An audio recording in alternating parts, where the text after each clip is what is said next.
Hello students, welcome back to our channel. Students, हमने last class में start किया था मॉड्यूल नंबर 2, जहाँ पर हमने सिलेबस को डिटेल में डिस्कस किया था और हमने फर्स्ट टॉपिक जो है दैट इज़ मेडिसिन वो हमने स्टार्ट कर दी थी। तो मेडिसिन में हमने देखा था आयुर्वेदा और फिर हमने उसमें देखा था कि medicine in India since ancient time हम डिस्कस कर चुके थे। तो आज का स्टूडेंट्स हमारा जो फोकस रहेगा दैट विल बी आयुर्वेदा के एलिमेंट्स पे। तो हम थोड़ा सा एक बार रिकैप कर लेते हैं हमने लास्ट क्लास में क्या पढ़ा था। तो हमने देखा था स्टूडेंट्स कि एंशिएंट मेडिसिन इन इंडिया में हमने दो नाम पढ़े थे। एक हमने पढ़ा था आयुर्वेदा और दूसरा हमने पढ़ा था सिद्ध एंड थर्ड इज़ यूनानी मेडिसिन। और आयुर्वेदा की जब हम बात करते हैं तो हमने दो कॉन्टेक्स्ट मतलब टेक्स्ट पढ़े थे, दैट वाज चरका संहिता और दूसरा जो पढ़ा था हमने सुश्रुता संहिता पढ़ा था। चरका संहिता जो है that is related to the principle of diagnosis, treatment, herbal remedies और सर्जिकल प्रोसीजर्स बताता है। जहाँ तक कि सुश्रुता संहिता की जब हम बात करते हैं तो ये सर्जिकल टेक्निक्स के ऊपर लिखा गया है। फिर हमने कुछ प्रिंसिपल्स देखे थे। प्रिंसिपल्स में हमने देखा था कि ये पर्सनलाइज ट्रीटमेंट है, ठीक है। फिर कंट्रीब्यूशन देखा था। फिर सिद्ध हमने देखा था कि सिद्ध मेडिसिन कहाँ से आई हुई है, that is from the Tamil Nadu और ये एम्फोसाइज क्या करती है, yoga, meditation and dietary regulation को, साथ ही साथ हर्बल रेमेडीज़ भी ये देती है। यूनानी मेडिसिन की जब हम बात करते हैं ये कहाँ से आई हुई है, ये पर्शियन और अरब से लेकर आए हैं, ठीक है। सो ये सारी चीज़ें हम डिटेल में स्टूडेंट्स कर चुके हैं। फिर हमने देखा था मेडिवल एज में। तो मेडिवल में जब हम देखते हैं तो हमने मेडिवल पीरियड का टाइम पीरियड देखा था, दैट वाज 700 टू लेकर 1700 सी पे, जहाँ पर हमने इस्लामिक इन्फ्लुएंस देखा था कि बहुत सारे हॉस्पिटल्स बने थे, ठीक है, डिफरेंट जगहों पे, जैसे कि दिल्ली हो गया, लखनऊ हो गया, हैदराबाद। फिर हमने मेडिवल इंडियन मेडिसिन की बात करी थी, जहाँ पर क्या है, indigenous medicine traditions like Ayurveda and यूनानी फ्लरिश्ड अलॉन्गसाइड इस्लामिक मेडिसिन। तो जो हमारी ओल्ड मेडिसिन थी, जो एंशिएंट मेडिसिन थी, उसके साथ साथ इस्लामिक मेडिसिन है वो भी फ्लरिश करी थी और ये एक इंटीग्रेटेड अप्रोच माना जाता है, ठीक है। फिर नेक्स्ट हमने डिस्कस किया था कॉलोनियल पीरियड में, जहाँ पर ब्रिटिश इन्फ्लुएंस देखा था हमने। जब ब्रिटिश इन्फ्लुएंस की बात आती है तो एलोपैथी मेडिसिन की हम बात कर रहे थे। फिर हमारे पास मेडिकल रिफॉर्म मूवमेंट्स भी कुछ देखने को मिलेंगे, जहाँ डिफरेंट कॉलेजेस बने गए थे, जैसे कि कैलकाटा, मद्रास एंड बॉम्बे, जहाँ पर वेस्टर्न मेडिकल एजुकेशन दी जाती थी। Then we have modern medicine in independent India. Modern medicine में हम क्या देख रहे थे कि पोस्ट इंडिपेंडेंस एरा देखा था हमने 1947 से लेकर आज तक का। तो हमने क्या देखा कि ये जो मेडिकल सिस्टम है ये बहुत ही इंटीग्रेटेड अप्रोच लेकर चलता है, जहाँ पर हमने आयुष पढ़ा था। आयुष को हमने कंबाइन किया था किसके साथ, एलोपैथी मेडिसिन के साथ। फिर हमने एडवांसमेंट देखी थी कि आज के समय में हमारा जो मेडिसिन पार्ट है, मेडिसिन सेक्शन जो है बहुत ही एडवांस हो चुका है। डिफरेंट हमने एरियाज देखे थे, जैसे कि cardiology, neurology, oncology and infectious diseases. फिर हमने देखा था कुछ चैलेंजेस है, कुछ इनोवेशंस हुई है। तो फाइनली हमने कंक्लूजन डिस्कस किया था। तो ये तो हमारा थोड़ा सा रिकैप हो गया। आज का जो हमारा मेजर टॉपिक है दैट इज़ आयुर्वेदा मेडिसिन और इसके एलिमेंट्स। तो स्टूडेंट स्टार्ट करते हैं आज का lecture. Ayurveda often referred to as science of life. हमने बहुत बार डिस्कस किया कि आयुर्वेदा को क्या कहा जाता है, साइंस ऑफ लाइफ कहा जाता है, और एक नाम से इसे जानते हैं द नॉलेज ऑफ लॉन्गेटिविटी। क्या, longevity is an ancient holistic system of medicine that originated in India more than 5000 years ago। तो जब हम आयुर्वेदा की बात करते हैं, हमने बहुत बार ये बात करी है कि ये एक होलिस्टिक सिस्टम है, ये एक होलिस्टिक अप्रोच है जो माइंड, सोल एंड स्पिरिट को क्या करता है, इंटीग्रेट करता है, ठीक है। बट ये कब ओरिजिनेट हुआ था, बहुत ही पुराना है, मोर देन 5000 ईयर्स अगो ये आया था। It is considered one of the oldest continuously practised health care system in the world. जब हम पूरे वर्ल्ड की बात करते हैं तो ओल्डेस्ट में अगर देखा जाए तो one of the oldest Ayurveda को भी कहा जाता है पूरे वर्ल्ड पे। और किस पे फोकस करता है, बैलेंस करता है क्या क्या, बॉडी को, माइंड को एंड स्पिरिट को, ताकि क्या हो, डिजीज़ ना हो पाए, मतलब प्रिवेंट कर सके हम डिजीज़ को, और जो डिजीजेस हो गई है उसे क्या कर सके, प्रॉपर ट्रीट कर सके। Ayurveda encompasses a comprehensive approach. जब हम कॉम्प्रिहेंसिव अप्रोच की बात करते हैं तो कॉम्प्रिहेंसिव अप्रोच का मतलब क्या है, ये एक इंटीग्रेटेड अप्रोच है टू हेल्थ एंड वेलबींग। क्या क्या इंटीग्रेट करता है ये, हमने जब आयुर्वेदा की बात करी थी, जब हम डिस्कस कर रहे थे लास्ट क्लास में, तो हमने देखा था बहुत सारी चीज़ें उसके अंदर आती, जैसे कि डाइट एंड न्यूट्रिशन हो गया, उसमें हर्बल मेडिसिन भी दी जाती है, योगा पे फोकस करता है, मेडिटेशन पे, डिटॉक्सिफिकेशन उसकी थेरेपीज होती है, एंड लाइफस्टाइल रिकमेंडेशंस देता है इंडिविजुअल कॉन्स्टिट्यूशंस के हिसाब से। देखो आयुर्वेदा जो है ये एक इंटीग्रेटेड अप्रोच है। क्या क्या इंटीग्रेशन है? Diet and nutrition, herbal medicine हमें पता है, योगा मेडिटेशन सारी की सारी आयुर्वेदा ट्रीटमेंट में ही दी जाती है। डिटॉक्सिफिकेशन करने का तरीका बताया जाता है, 5 तरह के होते हैं, हम आगे आके पढ़ेंगे। लाइफस्टाइल को रिकमेंडेशन दी जाती है, जैसे कि आपका लाइफस्टाइल कैसा होना चाहिए ताकि आप जल्दी रिकवर करो, टाइम पे सो, ये खाना चाहिए, बैलेंस डाइट लेनी चाहिए, वो सारी चीज़ें किस तरह से दी जाती है, वो इंडिविजुअल कॉन्स्टिट्यूशंस के हिसाब से दी जाती है। दैट मीन्स कि आपके बॉडी में जो दोषाज है किस तरह वर्क करे उस तरह से आपको ट्रीट किया जाता है। ठीक है, तो एलिमेंट्स की तरफ चलते हैं। The key elements that define Ayurveda are, पहला क्या है? Principles of Ayurveda. Principles of Ayurveda की जब हम बात करते हैं तो हमारे पास फर्स्ट पॉइंट में क्या है? 5 एलिमेंट्स एंड 3 दोषाज। कितने? 5 एलिमेंट है और कितने दोषाज है? 3 दोषाज है। Ayurveda is based on the principle that universe and everything within it including human beings are composed of 5 fundamental elements.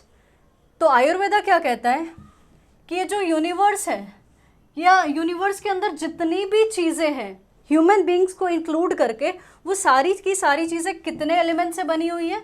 5 element से बनी हुई है, जिसे क्या कहते हैं? पंच महाभूतास। क्या कहते हैं? पंच महाभूतास। आप भी ऐसे ब्रेक करके पढ़ोगे, पंच महाभूतास। ठीक है, तो ये 5 एलिमेंट्स को कहा जा रहा है। अब कौन कौन से एलिमेंट्स हैं मैम? एयर है, अर्थ है, वाटर है, फायर है एंड ईथर। ईथर का मतलब क्या होता है? This is sky. तो ये पांचों के पांचों आपको याद होने चाहिए। कौन कौन से एक बार देख लेते हैं? Air, earth, water, fire and ether. अब स्टूडेंट्स ये जो आप एलिमेंट्स देख रहे हो ना, ये एलिमेंट्स के कॉम्बिनेशन से ही क्या बनेंगे? दोषाज आगे जाके बनेंगे। तो आप देखोगे कि ये पूरा एक साथ कॉम्बाइन नहीं करा, कभी ये कॉम्बाइन करेगा, कभी ये सेक्शन कॉम्बाइन करेगा, कभी ये, कभी ये। तो डिफरेंट डिफरेंट कॉम्बिनेशन से हमारे पास क्या बन रहे हैं? दोषाज बन रहे हैं। ठीक है, आगे बढ़ते हैं। तो हमारे पास क्या है, एक एक करके हम उसको डिटेल में थोड़ा देख लेते हैं क्या है। तो सबसे पहला हमारे पास जो एलिमेंट है दैट इज अर्थ। अर्थ मतलब पृथ्वी। फिर दूसरा कौन सा है? वाटर, जिसे जल कहते हैं। फायर मतलब अग्नि। फिर एयर मतलब वायु। और ईथर और स्पेस मतलब आकाश। तो एक एक करके देख लेते हैं। अर्थ को क्या कहते हैं? पृथ्वी। ये क्या रिप्रेजेंट करता है? सॉलिडिटी। सॉलिडिटी का मतलब क्या? ठोस। Stability and structure. तो ये क्या क्या रिप्रेजेंट कर रहा है? सॉलिडिटी, स्टेबिलिटी एंड स्ट्रक्चर को रिप्रेजेंट करता है। जब हम वाटर की बात करते हैं, मतलब जल की बात करते हैं, तो जल का सिंबलाइज क्या है? जल क्या सिंबलाइज करता है? फ्लूइडिटी। ठीक है, कोहेजन। कोहेजन मतलब आपस में मिलके रहना, उसी को कोहेजन कहा जाता है, मतलब क्लोजली पैक्ड जिसे कहते हैं। और क्या है? एडेप्टेबिलिटी। तो जब हम वाटर की बात करते हैं तो वाटर किस चीज़ का सिंबलाइज है? फ्लूइडिटी का। फिर क्या है? Cohesion and adaptability. Then we have fire. Fire का मतलब क्या है? अग्नि, सबको पता है। ये क्या सिग्निफाई करता है? ये ट्रांसफॉर्मेशन की बात करता है, मेटाबॉलिज्म की बात करेगा, एनर्जी की बात करेगा, डाइजेशन की बात करेगा। ये सारी किससे रिलेटेड है? फायर से रिलेटेड है। तो फायर से क्या क्या रिलेटेड है? Transformation, metabolism and energy. Sorry. Then we have air. Air को क्या कहते हैं हिंदी में? वायु। वायु क्या रिप्रेजेंट करता है? Movement, circulation and communication. तो कौन सी 3 चीज़ें हैं? एयर क्या रिप्रेजेंट करता है? Movement, circulation and communication. Then we have the last one that is ether, या फिर स्पेस बोलो, जिसे हम हिंदी में आकाश कहते हैं। वो क्या रेफर करता है? एक्सपेंशन की बात करता है, ओपननेस की बात करता है एंड कनेक्टिविटी। तो आकाश किसकी बात कर रहा है? किसे रेफर करता है? Expansion, openness and connectivity. I hope ये एलिमेंट्स आपको बहुत क्लियर हो गए होंगे कि हमने पढ़ा earth, water, fire, air and ether. These elements combine to form 3 bioenergetic forces of doshas known and kapha, which govern physiological and psychological functions in the body. तो बेसिकली अगर हम देखें तो ये जो एलिमेंट्स है ये कॉम्बाइन, ये जो 5 एलिमेंट्स मैंने आपको बताए थे ना कि डिफरेंट डिफरेंट कॉम्बिनेशंस में आएंगे, तो ये जब कॉम्बाइन होते हैं तो ये क्या फॉर्म होते हैं, 3 बायो एनर्जेटिक फोर्सेस फॉर्म होती है, जिसे हम क्या कहते हैं, दोशास कहते हैं।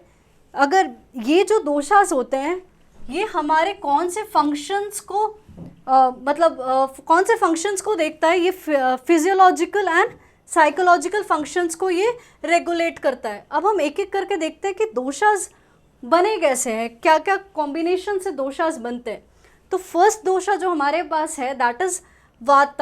तो 3 दोषास हमने पढ़े, वात, पित्त एंड कफ। अब हम इनके कॉम्बिनेशंस देखेंगे, फिर हम इनकी डिटेल पे जाएंगे। तो दोषास की जब हम बात करते हैं तो फर्स्ट वन इज व्हाट, वाता। वाता किससे बना हुआ है, ईथर से और एयर से। तो वाता 2 चीज़ से बना हुआ है, ईथर एंड एयर। जब हम लास्ट वाले पे जाएंगे ना, ये जब आप याद करोगे ना तो इसको सीरियल वाइज याद कर लेना, ताकि जब आप कॉम्बिनेशन बनाओगे ना तो आप देखोगे कि ये इसके साथ कॉम्बाइन हुआ, फिर ये इसके साथ, फिर ऐसे करके कॉम्बिनेशंस बने हुए हैं, ठीक है। तो आप देखोगे कि ये दोनों कॉम्बाइन है, ये दोनों कॉम्बाइन है और ये दोनों कॉम्बाइंड है। तो इसीलिए आप उसको सीरियल वाइज याद करोगे तो आपको और आसान हो जाएगा। तो वाता हमने जो देखा, वाता इज ईथर एंड एयर। फिर जब हम पित्त की बात करते हैं, पित्त दोषा इज फायर एंड वाटर। जब हम काफा की बात करेंगे तो kapha is related to water and earth. I hope this is very clear now. Vata, pitta and kapha. Vata किससे बना, ईथर एंड एयर, मतलब स्काई एंड एयर से। पित्ता की अगर बात करते हैं तो किससे बना है, फायर एंड वाटर से। एंड काफा जब हम बात करते हैं that is related to water and earth. अब हम एक एक करके इसको थोड़ा डिटेल में पढ़ते हैं कि क्या लिखा हुआ, देन जो आपकी टेक्स्ट बुक में लिखा है वो हम फिर कंटिन्यू करेंगे। तो आयुर्वेदा के हिसाब से बॉडी टाइप जो होते हैं वो इस पे बेस्ड होते हैं। तो पढ़ते हैं क्या है, वाता मतलब क्या होता है, आपने देखा कि ईथर एंड एयर का कॉम्बिनेशन इज वाता, ठीक है। अब वाता के लोग कैसे होते हैं वो देखते हैं। जो जिनमें ये दोषा होता है ना, देखो डिफरेंट डिफरेंट लोगों में ना ये दोषास किसी में ज़्यादा होते हैं या किसी में कम होते हैं। किसी में हो सकता है वाता सबसे ज़्यादा हो, ठीक है, प्राइमरी ये हो, फिर सेकेंडरी में ये हो, किसी में हो सकता है पित्ता ज़्यादा हो, ठीक है। तो ऐसे कोई भी कॉम्बिनेशन बन सकता है किसी भी इंसान के अंदर, ठीक है। तो जिसमें वाता होगा तो tend to be thin, have smaller bones, not to put on weight easily and struggle with digestion. तो जो वाता दोषा से गुजरता है वो क्या होते हैं, थोड़े थिन लोग होते हैं, उनको जो वेट गेन करने में बहुत प्रॉब्लम होती है, वो जल्दी से वेट गेन नहीं कर पाते, स्किनी होते हैं और उनको डाइजेशन से थोड़े से इश्यूज रहते हैं। क्रिएटिव होते हैं ये ऐसे लोग, ओपन माइंडेड होते हैं, बहुत ही क्यूरियस होते हैं, एनर्जेटिक भी होते हैं। बट चूँकि इतनी सारी आप पॉजिटिव क्वालिटीज़ देख रहे हो, ये डरे हुए भी होते हैं, ओवर स्ट्रेस्ड हो जाते हैं एंड स्कैटर्ड ब्रेन, मतलब कंसंट्रेशन नहीं कर पाते हैं प्रॉपर, ठीक है, ऑर्गेनाइज्ड नहीं होते। Vatas are susceptible to mental obstacles including fear and grief इन्हें रहता है। हेल्थ प्रॉब्लम्स कौन कौन सी हो सकती है, न्यूरोलॉजिकल डिसऑर्डर्स हो सकते हैं, इनसोम्निया नींद नहीं आना, अर्थराइटिस रिलेटेड टू बोन्स और हार्ट डिजीज़ हो सकती है, ठीक है। तो वाता की जब हमने बात करी तो हमने क्या देखा, ये फिगर्स आप देख पा रहे होंगे। तो वाता की जब हम बात करते हैं तो हमने क्या देखा कि वाता वाले लोग थोड़े थिन होते हैं, वेट गेन करने में उन्हें दिक्कत होती है, वो डाइजेशन के साथ स्ट्रगल करते हैं। जब हम उनकी पॉजिटिविटी की बात करें तो हम देखते हैं कि वो बहुत ही क्रिएटिव होते हैं, नए नए काम करना उनको बहुत पसंद होता है, बहुत ही ओपन माइंडेड होते हैं, क्यूरियस बहुत जल्दी हो जाते हैं, एनर्जेटिक भी बहुत होते हैं। बट अगर नेगेटिव साइड देखें तो वी कैन सी वो बहुत ही फेयरफुल होते हैं, बहुत स्ट्रेस ले लेते हैं और क्या है, ऑर्गेनाइज्ड नहीं होते, कंसंट्रेशन उनका बहुत ख़राब होता है। और जब हम बाकी बीमारियों की बात करें तो ऐसे लोगों को क्या सफ़र करते हैं वो लोग, न्यूरोलॉजिकल डिसऑर्डर्स, इनसोम्निया हो सकती है, उनको नींद आने की दिक्कत हो सकती है, फिर अर्थराइटिस और हार्ट डिजीज़ से वो लोग गुजरते हैं। पित्त वाले प्रॉब्लम क्या है, पित्त किससे बनता है, फायर एंड वाटर से बनता है। जो पित्त वाले लोग होते हैं ये लोग मीडियम होते हैं, एथलेटिक बिल्ड होते हैं, मतलब सबसे बेस्ट बिल्ड माना जाता है, and versatile in terms of putting on weight और मसल। तो आप देखोगे कि बहुत जल्दी ये पुट ऑन कर सकते हैं और उतनी जल्दी ही ये रिड्यूस कर सकते हैं। तो इनको इतनी ज़्यादा प्रॉब्लम नहीं आती कि वेट गेन बहुत लेट होगा या वेट डिक्रीज होने में बहुत टाइम लगता है, ऐसा कुछ नहीं है। ये बहुत ही वर्सटाइल लोग होते हैं जो जल्दी से पुट ऑन कर सकते हैं और जब चाहे वो रिलीज़ भी कर सकते हैं। ये स्मार्ट होते हैं, हार्ड वर्किंग होते हैं, एम्बिशियस भी होते हैं, बहुत ही कॉम्पिटिटिव नेचर के होते हैं, बट बहुत ही गुस्से वाले और एग्रेसिव हो जाते हैं कई समय पे। ठीक है, तो pittas are considered vulnerable to problems like over exertion कर लेते हैं, इन्फेक्शियस डिजीजेस होती हैं इनको, और डाइजेस्टिव कंडीशंस में प्रॉब्लम आती है, because pitta is something related to fire and that is related to digestion. ठीक है, तो जब हम पित्ता में देखा तो हमने क्या देखा, बहुत ही मीडियम बिल्ड के लोग होते हैं, जल्दी गेन कर लेते हैं, जल्दी लूज़ कर लेते हैं, बहुत ही वर्सटाइल टाइप के लोग होते हैं। ठीक है, स्मार्ट, हार्ड वर्किंग, एम्बिशियस होते हैं, कॉम्पिटिटिव भी बहुत होते हैं, इसी वजह से वो बहुत एग्रेसिव भी हो जाते हैं और बहुत जल्दी उनको गुस्सा भी आता है। ठीक है, और एक्सर्शन ओवर कर लेते हैं और उनको बहुत सारी ऐसे डिजीजेस हो जाती है जो कि इन्फेक्शन से रिलेटेड या फिर उनको डाइजेशन से प्रॉब्लम होने लग जाती है, डाइजेस्टिव इश्यूज होते हैं। ठीक है, देन कम्स काफा। काफा की जब हम बात करते हैं तो kapha is related to water and earth. किसका कॉम्बिनेशन है, वाटर एंड अर्थ का। तो ऐसे लोग स्ट्रगल क्या करते हैं, वेट गेन की प्रॉब्लम होती है इन्हें, and have a bigger and solid bed. मतलब क्या, एक बार ये वेट गेन कर लेते हैं तो इनको रिलीज करने में बहुत दिक्कतें आती है। Known to be grounded, supportive, loving and forgiving, but lazy, insecure, envious, sad at times. तो जब हम बात करते हैं तो ये लोग बहुत ही ग्राउंडेड होते हैं, बहुत सपोर्टिव एंड लविंग नेचर के होते हैं, फॉरगिविंग होते हैं, बट बहुत लेजी भी देखे गए हैं, इनसिक्योर्ड होते हैं, जेलसी इनमें होती है और कभी कभी उदास भी बैठ जाते हैं। इनको हेल्थ प्रॉब्लम क्या क्या होती है, हेल्थ प्रॉब्लम इनको डायबिटीज़ होती है, क्योंकि ओबेसिटी इनको बहुत मेजर कंसर्न होता है, तो डायबिटीज़ होना बहुत ही नॉर्मल होता है। कैंसर हो सकती है, ओबेसिटी प्रॉब्लम हो सकती है, फ्लूइड रिटेंशन होता है और रेस्पिरेटरी इश्यूज होने शुरू हो जाते हैं। ठीक है, तो हमने काफ़ा क्या देखा, काफ़ा वाले लोग जो हैं वो वेट से बहुत जूझते हैं, बहुत स्ट्रगल करते हैं, बहुत गेन कर लेते हैं, फिर लूज़ करने में उनको उतनी ही दिक्कत आती है। बहुत ही ग्राउंडेड, सपोर्टिव होते हैं, लविंग होते हैं, फॉरगिविंग होते हैं, but at the same time हमने क्या देखा कि वो लेजी भी होते हैं, इनसिक्योर, एनवी फील करते हैं और कभी कभी उदास भी हो जाते हैं। हेल्थ प्रॉब्लम्स की जब हम बात करते हैं तो ओबेसिटी है तो डायबिटीज़ होने के बहुत चांसेस है। ठीक है, रेस्पिरेटरी इलनेस, कैंसर, ये सारी चीज़ें प्रॉब्लम उनको करती है। ठीक है, अब आपके टेक्स्ट बुक में जो लिखा है, विल गो थ्रू दोज। तो डिफरेंट जो वाता दोषास लिखे हुए हैं, the first dosha is what, vata, composed of air and ether. Vata governs movement including circulation, breathing and nerve impulses. तो जब हम इसके डिटेल में जा रहे थे, जब हमने एलिमेंट्स पढ़े थे, 5 एलिमेंट्स, तो हमने देखा था कि हर एलिमेंट के साथ कुछ सिंबल था या सिंबलाइज कर रहा था या फिर कुछ रिप्रेजेंट कर रहा था। तो जैसे आप यहाँ पर देखोगे ना, तो ये एयर एंड ईथर से बनता है, इसीलिए आप एयर की जो क्वालिटीज़ होती है वो आपको देखने को मिलेगी, जैसे कि circulation, breathing and nerve impulses. It is associated with qualities like, इसमें कौन कौन सी क्वालिटीज़ होती है, ड्राइनेस की होगी, कोल्डनेस होगा एंड लाइटनेस होगा। These words are very easy, I don't think I need to explain this. फिर आता है पित्त दोषा।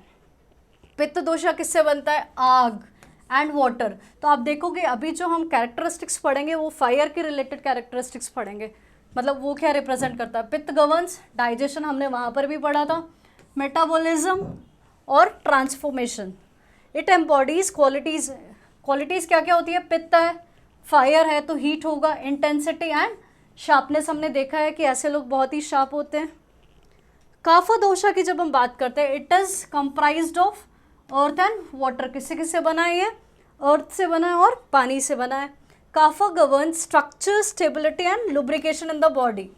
तो जो स्ट्रक्चर है, जो स्टेबिलिटी है और लुब्रिकेशन है बॉडी का, वो कौन गवर्न करता है, काफा गवर्न करता है। It is characterized by qualities of, इसमें कौन कौन सी क्वालिटीज़ आती है, हेवीनेस, अभी हम पढ़ कर आए, coolness and solidity. I hope this section is very clear to you कि दोषास क्या होते हैं, डिफरेंट टाइप ऑफ दोषास कौन कौन से हैं। ठीक है, each person is born with a unique combination of these doshas. तो हर एक इंसान के अंदर की अगर जब हम बात करें तो हर एक इंसान डिफरेंट कॉम्बिनेशंस से बना हुआ है। एक पर्टिकुलर दोषास सिर्फ नहीं मिलते किसी पे, डिफरेंट डिफरेंट कॉम्बिनेशंस ऑफ दोषास मिलते हैं, जिसे क्या कहा जाता है, प्रकृति कहते हैं या फिर कॉन्स्टिट्यूशंस कहते हैं। ठीक है, विच determines physical, mental and emotional characteristics. तो ये जो दोषास हैं, कभी आप देखोगे कि वाता ज़्यादा है, काफा ज़्यादा है या फिर पित्ता ज़्यादा है, तो इसके हिसाब से क्या हो रहा है, physical, mental and emotional characteristics आपको देखने को मिलेगी, डिफरेंट डिफरेंट कैरेक्टरिस्टिक्स आपको इंसान में देखने को मिलेगी। एंड ये बहुत ही वल्नरेबल हो जाते हैं टू, मतलब इससे पता चलता है कि कितने वल्नरेबल है वो डिजीज़ेस को लेकर। ठीक है, तो ये सारी चीज़ें जो है, आपके जो एक्टिविटीज़ है वो सारी किस पे डिपेंड करती है, दोषास पे डिपेंड करती है। आप कितने प्रोन हो डिजीज़ को लेकर, वो किससे पता चलता है, आपके डिफरेंट दोषास से पता चलता है। ठीक है, moving to the next point, that is concept of agni, मतलब डाइजेस्टिव फायर। तो हम देखते हैं डाइजेस्टिव फायर में क्या है। अग्नि और digestive fire plays a crucial role in Ayurveda as it governs the, हमने क्या देखा, agni is related to digestion, absorption and assimilation of foods and nutrient. तो हमने क्या देखा कि डाइजेशन से जो रिलेटेड होता है या फिर जो फूड एंड न्यूट्रिएंट्स जो different parts of the body में मूव करते हैं, वो किस कॉन्सेप्ट से रिलेटेड है, अग्नि से रिलेटेड है। बैलेंस्ड अग्नि जो होती है ना, दैट मीन्स क्या कि आपकी ओवरऑल हेल्थ अच्छी है। अगर आपकी अग्नि बैलेंस्ड हुई तो आपकी हेल्थ क्या है, अच्छी है। वाइल अगर आपकी अग्नि बैलेंस्ड नहीं हुई, दैट मीन्स क्या, इम्पेयर्ड अग्नि बोलते हैं उसे, can lead to accumulation of toxins, मतलब ama in the body causing disease. तो देखो, अगर अग्नि आपकी बॉडी में बैलेंस्ड है तब तो आपकी हेल्थ बहुत अच्छी है, you are fit and fine. But अग्नि आपकी अगर बैलेंस नहीं है, जिसे हम इम्पेयर्ड अग्नि कहते हैं, तो क्या होगा, टॉक्सिक जो है, टॉक्सिन्स जो है वो आपके एक्यूमुलेट होनी शुरू हो जाएंगे, जिसे हम आमा कहते हैं, एंड फाइनली आपको डिजीज हो सकती है उससे। ठीक है, Ayurveda emphasises the importance of maintaining अग्नि। अब आयुर्वेदा क्या कहता है, आयुर्वेदा कहता है कि ये जो अग्नि वाला फंडा है ना, आपकी बॉडी में प्रॉपर मेंटेन होना चाहिए। और अग्नि आप मेंटेन कैसे कर सकते हो, प्रॉपर डाइट से, मतलब बैलेंस डाइट लो, लाइफस्टाइल अच्छी रखो, और जो हर्बल थेरेपीज़ होती हैं इंडिविजुअल के दोषास, इम्बैलेंस दोषास के हिसाब से जो होती है, उससे ये क्या होगा, ये सारी चीज़ें आपकी अग्नि जो है वो बैलेंस हो जाएगी। ठीक है, moving to the next part, point number 3, importance of dhatus and malas. तो हम देखेंगे डिफरेंट डिफरेंट हमारी बॉडी में जो धातुज है ऑलमोस्ट 7 है, एंड मलाज देखेंगे कि कौन कौन से हैं, मतलब ये आपका एक मतलब टॉक्सिक बाहर निकालने का तरीका जो होता है उसे कहा जाता है। तो हम देखते हैं क्या क्या लिखा हुआ है इसमें। इम्पॉर्टेंस ऑफ धातुस की जब हम बात करते हैं, आयुर्वेदा रिकॉग्नाइजेज 7 बॉडीली टिश्यूज़, कितने, 7 बॉडीली टिश्यूज़, उसे ही क्या कहते हैं, धातुस कहते हैं, which are sequentially formed from the digestion of the food. जब हम फूड डाइजेस्ट करते हैं उसके सीक्वेंस में ये सारे के सारे टिश्यूज़ जो है ये फॉर्म होती है। तो हम कितने सारे, हम 7 है ना, तो हम एक बार देख लेते कौन कौन से। रासा, जिसे हम प्लाज्मा कहते हैं, फिर रक्ता, सबको पता है रक्त मतलब ब्लड, मांसा मतलब मसल, मेडा मतलब फैट, अस्थि मतलब बोन, मज्जा मतलब बोन मैरो, एंड शुक्र मतलब रिप्रोडक्टिव फ्लूइड्स। एक एक करके हम डिटेल में देख लेते हैं ज़रा। रसा मतलब प्लाज्मा की जब हम बात करते हैं, प्लाज्मा क्या करता है, हमारी बॉडी को नरिश करता है, और क्या करता है, ये बेसिस होता है किस लिए, और फर्दर टिश्यूज बनाने के काम आता है।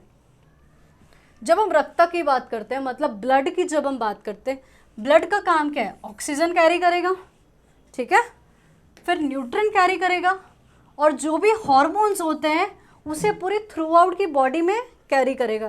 दैट मीन्स रक्त क्या कर रहा है, carries oxygen, nutrients and hormones through out the body. फिर क्या है, ममसा, ममसा मतलब मसल्स, मसल्स बनाते हो ना आप लोग जिम जाके, अरे मसल्स बनाना है, मसल्स बनाना है। मसल्स का काम क्या है, आपके स्ट्रक्चर को वो सपोर्ट करता है, और जो आप मूवमेंट करते हो उसे सपोर्ट करता है। ठीक है, फिर आता है मेडा, मेडा का मतलब क्या है, fat, acts as cushioning, cushion का काम करता है, और at the same time insulating layer. Insulating layer का मतलब क्या होता है, जो आपकी हीट होती है वो बाहर नहीं निकलने देता है, ठीक है, उसको कहते हैं इंसुलेटिंग लेयर, जैसे कि स्किन। अस्थि मतलब बोन। अब बोन क्या करती है, आपने देखी ना ये सारी बोन्स क्या है, ये स्केलेटल को सपोर्ट करती है और मिनरल को स्टोर करके रखती है अपने पास। मज्जा मतलब बोन मैरो। बोन मैरो क्या करता है, आपके जो नर्वस टिश्यू होते हैं उसे सपोर्ट करता है और लुब्रिकेशन प्रोवाइड करता है। फिर आता है शुक्र। ये क्या है, रिप्रोडक्टिव फ्लूइड है। ये रिप्रेजेंट क्या करता है, रिप्रोडक्टिव टिश्यूज को। क्या रिप्रेजेंट कर रहा है, रिप्रोडक्टिव फ्लूइड है, तो डेफिनेटली ये रिप्रोडक्टिव टिश्यूज को ये क्या करेगा, रिप्रेजेंट करेगा, और at the same time vitality, ठीक है। तो हमने ये क्या देखा, 7 जो धातुस थे हमने ये देख लिए। नेक्स्ट हम क्या देख रहे हैं, धातुस के साथ साथ आयुर्वेदा और भी एक चीज़ में एम्फसाइज करता है, that is elimination of the waste product. तो धातुस तो हमने पढ़ लिए कि जो हमारा जो खाना जाता है वो डाइजेशन जो होती है उस हिसाब से क्या होता है, हमारे बॉडीली टिश्यूज़ बनते हैं, ठीक है, और साथ ही साथ जो वेस्ट प्रोडक्ट है वो भी तो बाहर निकलेगा ना। तो elimination of the waste product को क्या कहा जाता है आयुर्वेदा में, मलास कहते हैं, ठीक है, विच इंक्लूड क्या क्या हो सकता है, किस तरह आपका वेस्ट प्रोडक्ट बॉडी से बाहर जाता है, यूरिन से, फीसेस से एंड स्वेट से। तो किन 3 चीज़ों को मलास कहा गया, urine, faeces and sweat. Proper functioning of dhatus and malas. अगर आपकी बॉडी में धातुज एंड मलाज मतलब बहुत अच्छे से काम करे, दैट मीन्स क्या, आपका खाना सही से डाइजेशन हो रहा है और ये सातों के साथ धातुज अच्छे से काम कर रहे हैं, और मलाज मतलब आपकी टॉक्सिन जो चीज़ें हैं वो निकल रही है, तो क्या होगा, आपकी जो हेल्थ है वो क्या ऑप्टिमल हो जाएगी, मतलब हेल्थ अच्छी रहेगी और डिजीजेस से बचोगे। तो वही कह रहा है, proper functioning of dhatus and malas is crucial for maintaining optimal health and preventing disease, ठीक है। Moving to the next part, अब हम देखेंगे डायग्नोसिस किस तरह किया जाता है आयुर्वेदा में। हम डॉक्टर के पास जाते हैं तो डॉक्टर डायग्नोस करता है ना, कोई बीमारी हम लेकर जाते हैं तो वो बहुत सारी चीज़ें पूछते हैं हमसे, नर्व्स देखते हैं, टंग देखते हैं, ये सारी चीज़ें क्या रिप्रेजेंट कर रही है कि किस तरह डायग्नोस किया जा रहा है। तो हम देखेंगे कि आयुर्वेदा में किस तरह से डायग्नोसिस की जाती है। The very first thing diagnosis में अगर हम देखें तो पल्स डायग्नोस किया जाता है, ठीक है, जिसे नाड़ी परीक्षा कहते हैं। दूसरा काम क्या करते हैं, टंग चेक की जाती है, टंग एग्जामिनेशन मतलब जीवा परीक्षा। फिर क्या होता है, ऑब्जर्वेशन, उनको देखा जाता है, उनके बिहेवियर को देखा जाता है, नोटिस किया जाता है उनके एक्शंस को, ठीक है। फिर उनसे कुछ सवाल जवाब, दैट इज इंटरोगेशन, जिसे प्रश्न कहते हैं, वो मतलब पूरी पुरानी हिस्ट्री वो जो लेते हैं उसी को कहते हैं इंटरोगेशन। तो चलो हम एक एक करके बढ़ते हैं। Ayurvedic diagnosis involves a comprehensive assessment of an individual's prakriti. तो कॉम्प्रिहेंसिव असेसमेंट मतलब इंटीग्रेटेड किस चीज़ का है, प्रकृति। जो भी हम पढ़ के आए कि मतलब हमने क्या देखा था कि ये जो 5 एलिमेंट्स होते हैं ये फर्दर मिलके क्या बनते हैं, 3 दोषास बनाते हैं। तो हर बॉडी में डिफरेंट डिफरेंट टाइप के दोषास होते हैं, तो उसे क्या कहते हैं हम, प्रकृति कहते हैं। विकृति का मतलब क्या होता है, जो अभी के समय आपकी बॉडी में जो इम्बैलेंसेस है उसकी बात कर रहा है, and overall state of doshic harmony, और फिर ओवरऑल की बात कर रहा है कि आपकी दोषिक हार्मनी कैसी है, ठीक है। तो डायग्नोस्टिक मेथड्स की अगर हम बात करते हैं तो पहला क्या हमारे पास, पल्स डायग्नोसिस मतलब नाड़ी परीक्षा। Practitioner assess the pulse characteristics to identify doshic imbalances and systematic disturbances. तो क्या देखा जा रहा है, पल्स को डायग्नोस किया जा रहा है, उससे क्या आइडेंटिफाई होगा, जो आपके दोषिक इम्बैलेंसेस है वो पता चलेंगे, और जो डिस्टर्बेंस हो रही है आपकी बॉडी में वो पता चल जाएगी। फिर क्या, टंग एग्जामिनेशन। अब जब टंग एग्जामिनेशन की बात करते हैं तो डॉक्टर क्या देखता है, कोटिंग देखता है, कलर देखता है। The appearance, coating and colour of the tongue provide insights into digestive health and doshic imbalances. तो टंग से आपको क्या पता चलता है कि आपके जो अंदर का सिस्टम है, मतलब जो डाइजेशन से रिलेटेड चीज़ें हैं वो समझ में आती है कि आपकी डाइजेस्टिव हेल्थ कैसी है, ठीक है। और दोषिक इम्बैलेंसेस अगर कोई होते हैं तो उससे आइडेंटिफाई हो जाता है, किससे, आपकी कलर के टंग से, या फिर कोटिंग जो हो जाती है टंग में उससे, देन वी हैव ऑब्जर्वेशन, जिसे दर्शन कहते हैं। ऑब्जर्वेशन क्या, जो प्रैक्टिशनर्स होते हैं वो क्या ऑब्जर्व करते हैं कि आपका फिजिकल अपीयरेंस कैसा है। डिमेनर का मतलब होता है कि आपकी बॉडी किस तरह बिहेव कर रही है, आउटवर्डली किस तरह बिहेव कर रही है, आप किस तरह के एक्टिविटीज़ कर रहे हो, एक्शंस किस तरह के, उसे कहा जाता है। And the behaviours to assess doshic influences on overall health status. तो बेसिकली क्या है, आपका जो ओवरऑल एक्सटर्नल अपीयरेंस होता है वो ऑब्जर्व करके देखा जाता है कि आप में जो दोषिक इम्बैलेंसेस है या नहीं है, अगर है तो किस टाइप के हैं। फिर आता है last part, that is interrogation, जिसे हम प्रश्न कहते हैं। Detail questioning about the medical history, अगर आप कोई बीमारी लेकर गए हो तो जो पुरानी चीज़ें थी उससे रिलेटेड वो डिटेल क्वेश्चनिंग की जाएगी, आपकी पूरी हिस्ट्री ली जाएगी, आप क्या खाते हो, आपका डाइट क्या है, या फिर किस तरह की लाइफस्टाइल आप जी रहे हो, वो सारी चीज़ें आपसे पूछते हैं।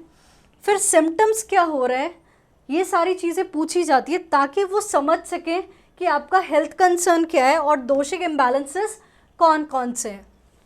तो हमने जब डायग्नोसिस देखा तो हमने क्या देखा, पल्स डायग्नोसिस, टंग, फिर observation and interrogation. I hope this is very clear to you कि डायग्नोसिस किस तरह होता है आयुर्वेदा में। ठीक है, moving to the next point, that is treatment modalities. तो दोषस इम्बैलेंस तो हो गए, अब उसे ट्रीट किस तरह किया जाएगा वो पढ़ते हैं। Ayurvedic treatment aims to restore balances and harmony within the body and mind using a combination of personalized therapies and interventions. तो इम्बैलेंसेस जो हो गए, अब उसे बैलेंस तो करना पड़ेगा, वो जो डिजीज़ को प्रिवेंट करने के लिए बैलेंस तो करनी पड़ेगी। अब कैसे बैलेंस की जाती है, पर्सनलाइज्ड थेरेपीज दी जाती है। ठीक है, अब उसमें क्या क्या चीज़ें होती है वो देखते हैं। डाइट एंड न्यूट्रिशन, जिसे आहारा कहते हैं, आहार। फिर हर्बल मेडिसिन, औषधा। ठीक है, फिर डिटॉक्सिफिकेशन थेरेपीज होती है कुछ, जिसे पंचकर्मा कहते हैं। फिर योगा एंड मेडिटेशन, जिसे ध्याना कहते हैं। और फिर क्या है, लाइफस्टाइल मॉडिफिकेशन, जिसे विहारा कहते हैं। ठीक है, तो एक एक करके पढ़ते हैं कि ट्रीटमेंट क्या क्या है। तो first is diet and nutrition, मतलब आहारा। Tailored dietary recommendations based on individual दोषिक constitution and imbalances। तो हर इंसान के साथ जो प्रॉब्लम हो रही है, जो दोषिक इम्बैलेंसेस हो रहे हैं, उस हिसाब से डाइट रिकमेंडेशन दी जाएगी। फूड्स आर कैरेक्टराइज्ड एज, क्या क्या कैरेक्टराइज है, मतलब हीटिंग किससे रिलेटेड है, पित्त से, cooling is related to Kafa, और बैलेंसिंग इज रिलेटेड टू वाता, टू मेंटेन दोषिक हार्मनी। फिर आता है हमारे पास हर्बल मेडिसिन, जिसे हम क्या कहते हैं, औषधा कहते हैं। The use of medicinal herbs, जब हम औषधि की बात करते हैं या फिर हम हर्बल मेडिसिन की बात करते हैं तो डेफिनेटली हम हर्ब्स के बारे में बात करेंगे। ठीक है, रूट्स हो गए, उसके लीव्स हो गए, and minerals to address a specific health concern. जो पर्टिकुलर हेल्थ कंसर्न होगी, जो पर्टिकुलर हेल्थ इश्यूज होगा, उससे रिलेटेड क्या मेडिसिनल यूसेज बताया जा रहा है, किसका, हर्ब्स, रूट्स है, लीव्स एंड मिनरल्स का। और ये क्या करेगा, सपोर्ट करेगा वेलबींग को। ठीक है, herbal formulations are customised based on individual doshic imbalances. जो भी आपको हर्बल मेडिसिन प्रोवाइड की जा रही है वो हर इंसान के हिसाब से प्रोवाइड की जाती है। हर इंसान के दोषिक जो इम्बैलेंसेस होते हैं उस हिसाब से वो ट्रीटमेंट दिया जाता है, मतलब उस हिसाब से मेडिसिन दी जाती है herbal. Then we have detoxification therapies. जब हम आयुर्वेदा की बात करते हैं ना, तो आयुर्वेदा 5 तरह के डिटॉक्सिफिकेशन थेरेपीज़ की बात करता है, जिसे पंचकर्मा कहते हैं। Cleansing and rejuvenating therapies to eliminate क्या, डिटॉक्सिफिकेशन। डिटॉक्सिफिकेशन मतलब क्या, टॉक्सिफिकेशन को हटाना। ठीक है, and restore doshic balance. Panchakarma includes therapies like oil massage, जिसे क्या कहते हैं, अभ्यंगा। ठीक है, थेरापेटिक वॉमिटिंग, जिसे वामना कहते हैं। परगेशन, जिसे हम विरेचना कहते हैं। इनेमा, जिसे बस्ती कहते हैं। And nasal administration of medicated oils, जिसे नास्य कहते हैं। तो स्टूडेंट्स, इसके डिटेल में हमें जाने की ज़रूरत नहीं है। वो हमसे ये नहीं पूछेगा कि ये जो डिफरेंट आप ये डिटॉक्सिफिकेशन थेरेपीज़ है, आप उसको डिटेल में बताओ, ऐसा कुछ नहीं है। सिर्फ आपको ये 5 नाम याद होने चाहिए, दैट्स इट। बहुत ज़्यादा डेप्थ में आपको जाना नहीं है, जो आपके बुक में लिखा हुआ है सिर्फ नाम के साथ उसको याद कर लो। ठीक है। तो ये सारे क्या डिटॉक्सिफिकेशन थेरेपीज थे, कौन कौन से थे? अभ्यंगा था, वामना था, विरेचना, बस्ती एंड नास्य।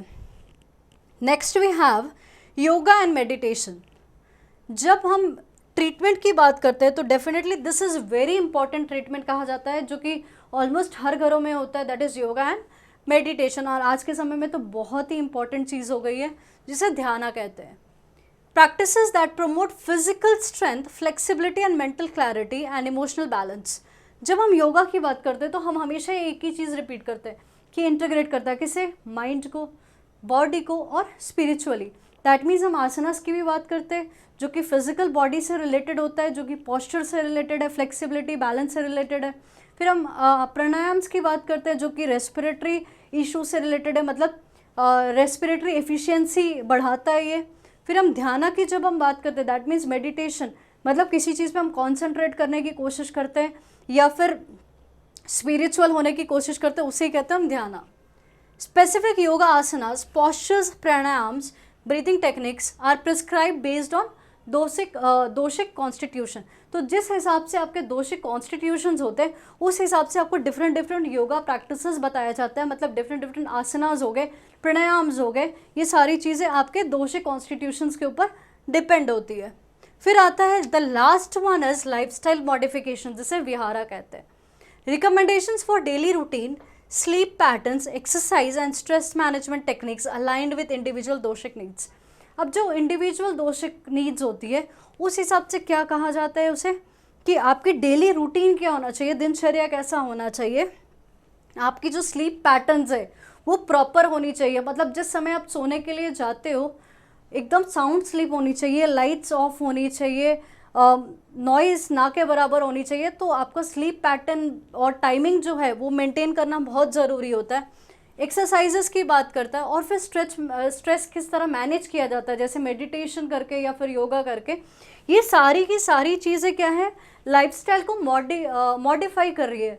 क्यों मॉडिफाई कर रही है? ताकि जो इंडिविजुअल दोषिक नीड्स है उस हिसाब से चेंजेस ला पाओ। ठीक है। Last part is contemporary relevance and challenges. Contemporary relevance and challenges में क्या देखते हैं कि Ayurveda continue to evolve and adapt to contemporary healthcare needs while preserving its traditional wisdom and holistic approach। तो आज के समय में भी हम देखते हैं कि ये यूज़ हो रहा है, but at the same time जो उसका बेस है, मतलब traditional wisdom and holistic approach को क्या कर रहा है, वो प्रिजर्व करके रखता है। In modern times Ayurveda principle, Ayurvedic principle जो भी हम पढ़कर आ रहे हैं, and therapies are increasingly integrated into mainstream health care system. जो अभी हम सारी चीज़ें पढ़कर आ रहे हैं वो क्या हो रही है, जो मेन स्ट्रीम जो मेन हेल्थ केयर सिस्टम होता है उसके साथ क्या हो रही है, इंटीग्रेट कर रही है पूरे वर्ल्ड वाइड में। और क्या हो रहा है, contributing to the growing interest in complementary and alternative medicine, जिसे हम CAM कहते हैं। However challenges such as standardization of herbal formulations, challenges क्या क्या फेस हो रहे हैं, herbal formulations, ठीक है, क्वालिटी को मेंटेन करना, evidence based research remain areas of ongoing development and scrutiny.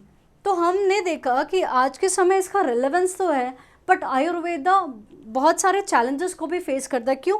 क्योंकि जब हर्बल फॉर्मुलेशंस बनाने होते हैं तो उसमें आपको बहुत ध्यान देना पड़ता है, इतने सारे हर्ब्स होते हैं, ठीक है, आपको ढूंढने पड़ते हैं, वो सारी इतने सारी आबादी है हमारी, उस हिसाब से फॉर्मुलेशंस बनाने हैं। फिर हम देखते हैं कि क्वालिटी को कंट्रोल करना बहुत मुश्किल हो जाता है, क्योंकि आप देखते हो बहुत ही मिलावट आजकल देखने को भी मिल रही है। तो क्वालिटी कंट्रोल करना एक बहुत बड़ा चैलेंज हो गया है और इसमें अभी भी रिसर्च कंटिन्यू ही चल रहा है। आज हम लास्ट पार्ट करने वाले हैं, दैट इज़ कंक्लूजन। जब हम कंक्लूजन की बात करते हैं तो हम देखते हैं कि जो भी अभी हम पढ़ के आ रहे हैं इसके बारे में वो सारा सम अप करके बता देंगे यहाँ पर। Ayurveda represents a profound system of medicine that addresses health and wellbeing. जब हम आयुर्वेदा की बात करते हैं तो हमने देखा कि ये पर्सनलाइज्ड है, होलिस्टिक प्रैक्टिसेस है, मतलब ये ओवरऑल प्रैक्टिसेस है किसके हिसाब से, जो कि इंडिविजुअल कॉन्स्टिट्यूशंस होते हैं या फिर जो दोषिक इम्बैलेंसेस होते हैं उस हिसाब से पर्सनलाइज्ड क्या किया जाता है, ट्रीटमेंट दिया जाता है। एंड वो क्या ओवरऑल ट्रीटमेंट होता है, जैसे कि माइंड, बॉडी एंड स्पिरिट को कंबाइन किया जाता है। इट्स प्रिंसिपल्स ऑफ बैलेंस इनके कौन कौन से प्रिंसिपल्स हैं? Balance, harmony and integration offer a comprehensive framework for understanding health. इनके जो प्रिंसिपल्स की बात करें तो आयुर्वेदा के प्रिंसिपल्स क्या कहते हैं कि बैलेंस होना चाहिए, दोषिक क्या बैलेंस होना चाहिए, हार्मनी होनी चाहिए एंड इंटीग्रेशन होना चाहिए, ताकि क्या होगा कि हम किसी की हेल्थ को अच्छे से समझ पाएंगे, डिजीज़ को हम प्रिवेंट कर पाएंगे, और अगर डिजीज़ हो गई तो उसका प्रॉपर ट्रीटमेंट भी कर सकते हैं। As Ayurveda gains recognition globally, क्या आयुर्वेदा सिर्फ इंडिया में चलता है? नहीं, ये ग्लोबली रिकॉग्नाइज हो चुकी है चीज़ें। It's timeless wisdom continues to inspire innovations in healthcare and contribute to holistic wellness of individuals and communities worldwide। जब हम आयुर्वेदा की बात करते हैं तो हम ये देखते हैं कि ये जो टॉपिक है ये क्या ग्लोबली रिकॉग्नाइज्ड है, ठीक है। तो आज के समय भी अगर देखा जाए तो इसमें बहुत सारी इनोवेशंस की जा रही है किस पे, हेल्थ केयर में, एंड ये holistic wellness of individual and communities world wide की बात करता है, मतलब उसको कंट्रीब्यूट करने की बात करता है।